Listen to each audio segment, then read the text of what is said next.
After leaving Tumbleweed with cups full and happiness overflowing, we found our friends at Boundary Creek, Dan and Carm. Thank you, Exploring Dirt, for helping us explore somewhere new. Good. Stop number 1 on our Greenwood historical tour.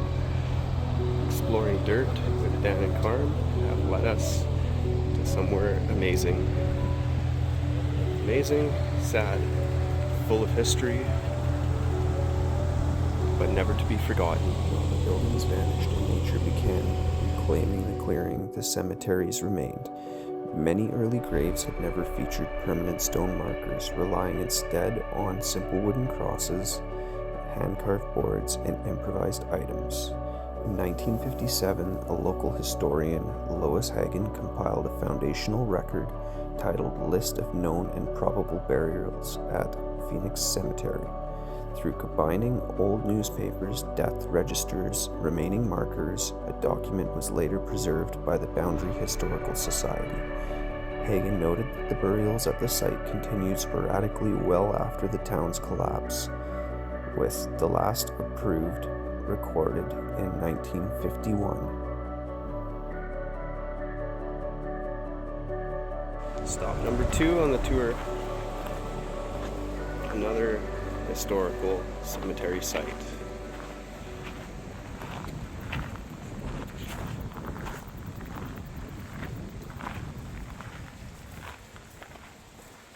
So 2 of the headstones that are in here are 2 from the last 3 men that lived up in Phoenix.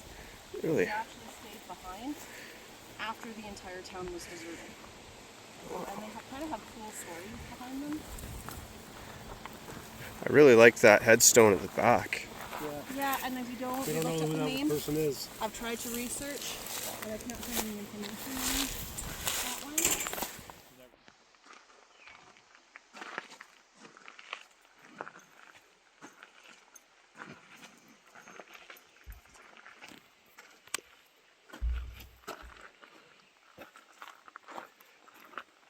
My home away from home.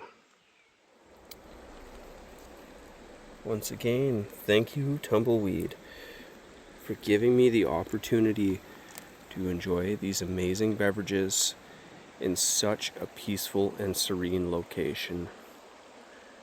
There is nothing I could have asked for that would be better than this.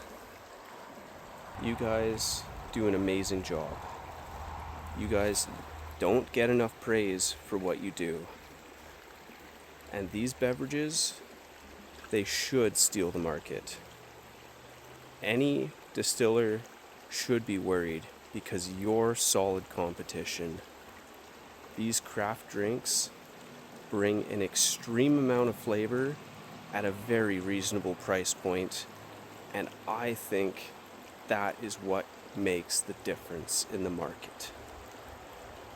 While money is tight, that doesn't mean you have to sacrifice quality, and Tumbleweed does not sacrifice anything. Tumbleweed does an amazing job.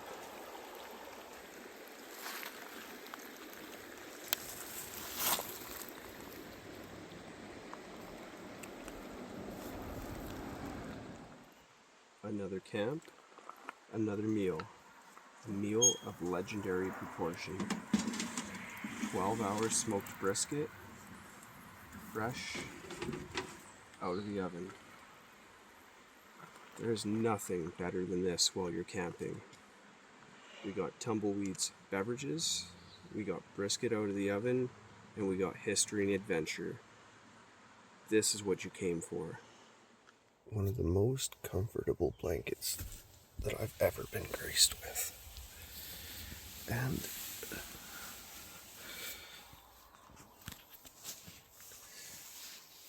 the little princess.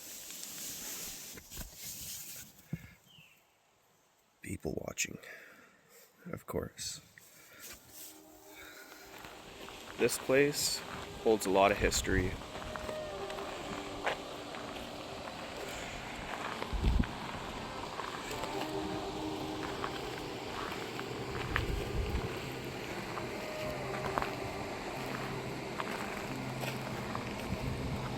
lest we forget the people that kept our country free.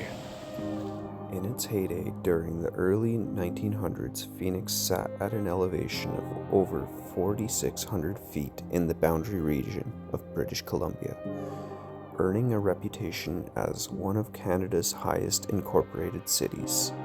Propelled by the massive Granby Consolidated Mining, Smelting and Power Company, the city swelled to a population of roughly 4,000 residents.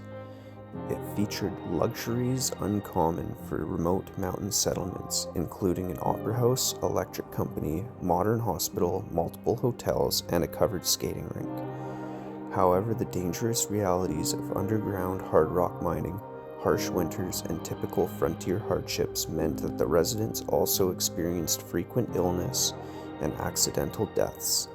While the mines remained operated, the residents experienced many hardships and deaths, and it became apparent to the city that they needed a cemetery.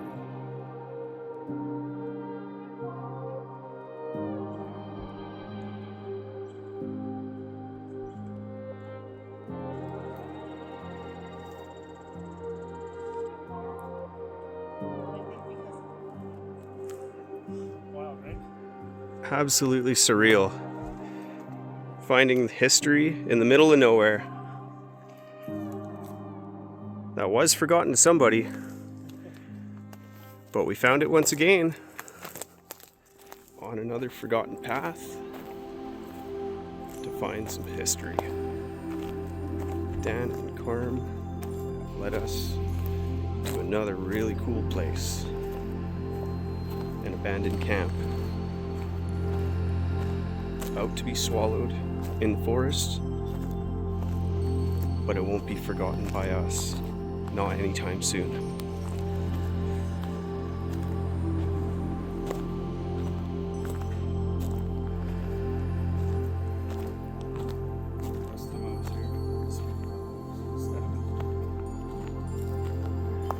Well, this one's still standing, sort of.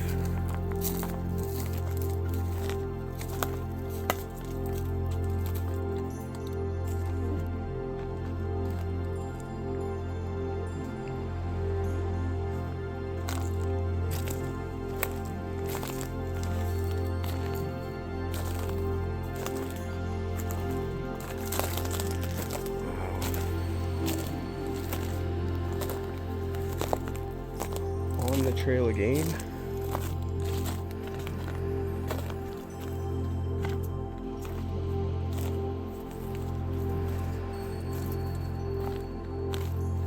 Wow, this is cool.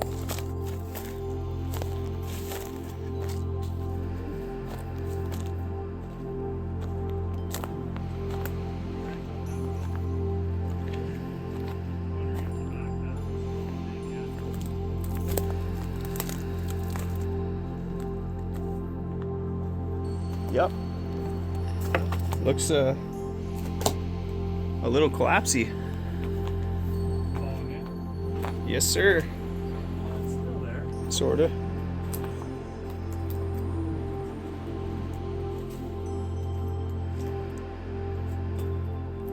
Oh, this is cool. Definitely one of my favorite parts about getting out and exploring. BC is full of history, and you never know what you're going to find around the next bend. Could be anywhere. And this time, it just so happens to be here, right in front of us.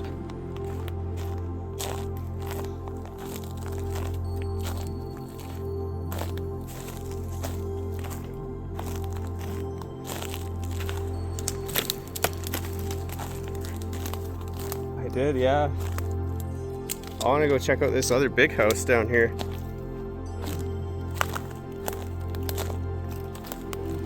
I was looking at it through the back of the cabin.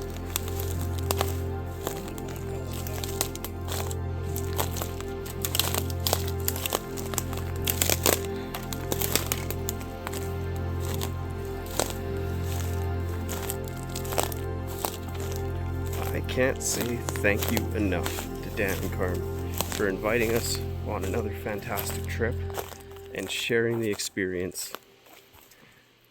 This is one of my favorite parts of getting out and exploring, is finding history before the forest swallows it up and it's gone forever. These places will not be here forever. And as we found out, sometimes people ruin it and it turns into private property and we can't get further to explore better.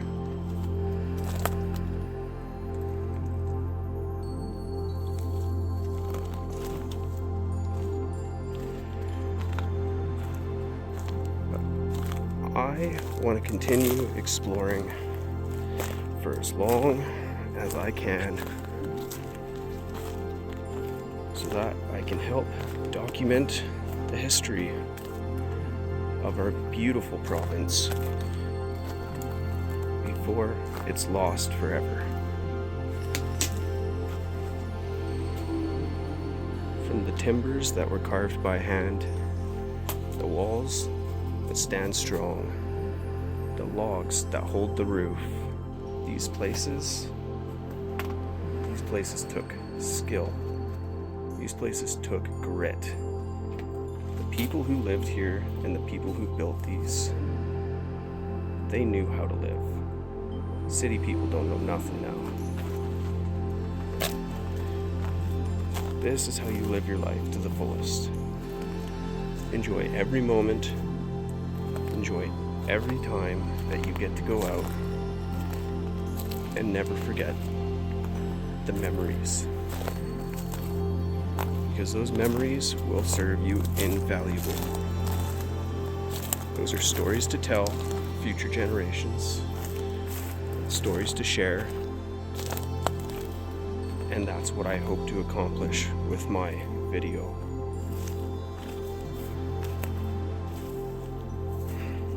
I hope I get to show you all how amazing these places are and why we need to keep the backcountry open. BC is beautiful.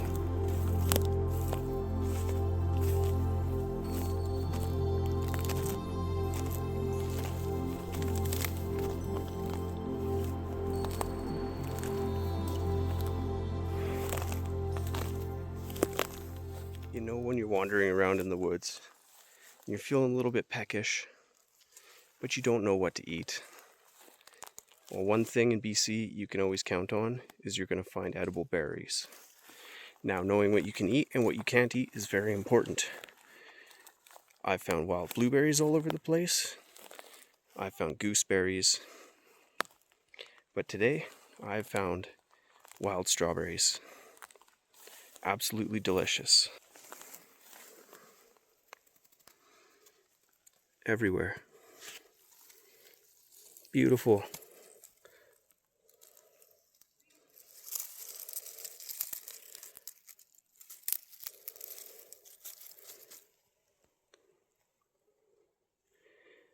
They're very, very small, but they're packed with way more flavor than you're ever going to find in a supermarket berry. You might need a handful of them to fill you up, but I guarantee you they're going to be the best berries you've ever tasted in your life. Built in 1901 by the British Columbia Copper Company in Anaconda, just south of Greenwood, BC, the Greenwood smelter processed massive amounts of copper, gold, and silver ore, primarily from the nearby Motherlode mine. Operations ceased November 26, 1918, due to post-World War I copper price collapses.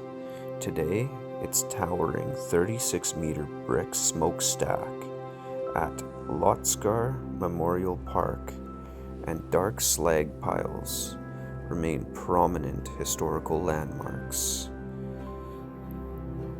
Erected on a 28-hectare site featuring blast furnaces, a converter plant, and a sample mill, it operated 24 hours a day and employed hundreds of workers at its peak. The chimney was replaced in 1903. The surviving 36-meter, 121-foot brick stack was constructed using nearly 250,000 heat-resistant bricks. You can explore the local archives and artifacts detailing the facility through the Greenwood Museum. July 12, 1897, Greenwood was officially incorporated as a city. It proudly retains its city status today, despite its current population of just around 665 residents. Unlike the typical boom and bust gold rush camps, the Boundary region was treated as a massive long-term corporate investment. The local mining infrastructure relied heavily on inflated wartime copper demands. However, when the war ended, global copper prices collapsed drastically. The smelter officially blew out its furnaces for the last time in November 1918, and the massive exodus of workers transformed the surrounding mining camps like Deadwood, Eholt, and the nearby mountain city of Phoenix into immediate ghost towns by 1940. Greenwood's own population had dwindled to just a few hundred remaining souls.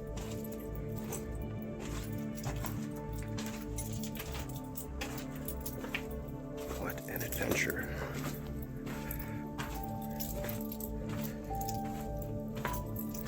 A hike in.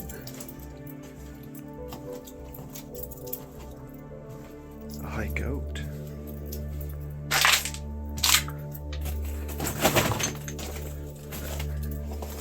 One creepy tunnel.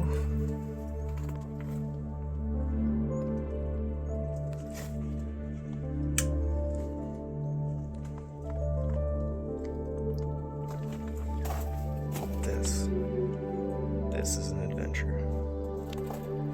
I really am enjoying this weekend, and I don't want to go back to work. One day, this is what I want to do. Explore.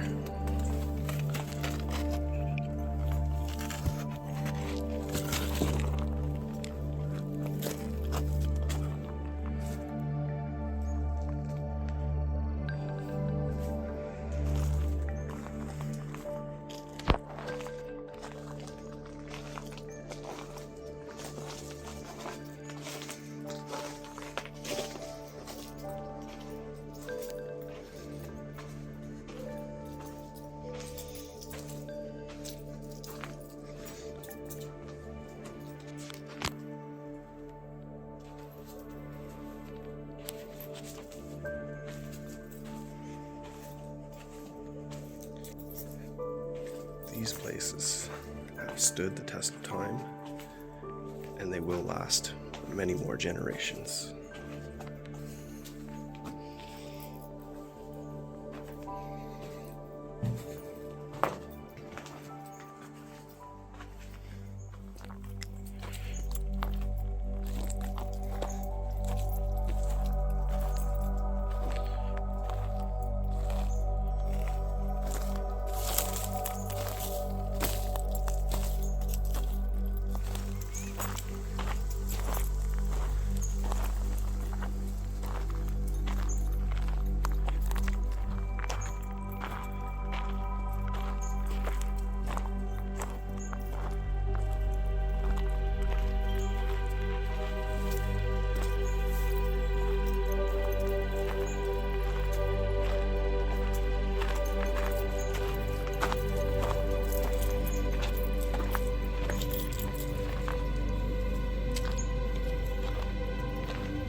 Wario, the adventure dog, on another trail and another beautiful day. Exploring dirt with Dan and Carm has brought us to the Motherlode Mine. Somewhere new, somewhere to adventure, some more history to document.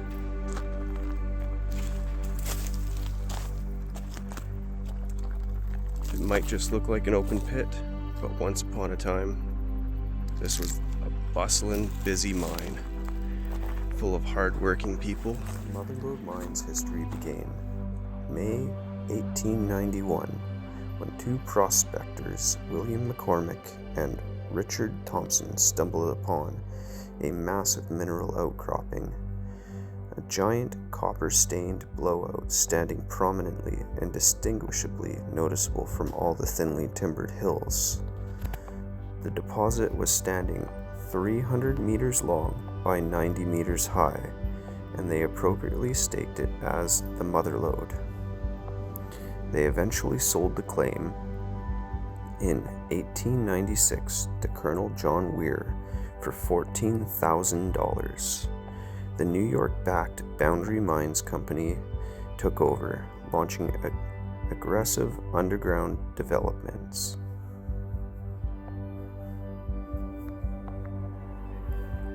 The final production figures, after a permanent halt in 1962 as an open-pit mine, were 77 million pounds of copper, 175,000 ounces of gold, and 700,000 ounces of silver. The Motherlode Mine produced.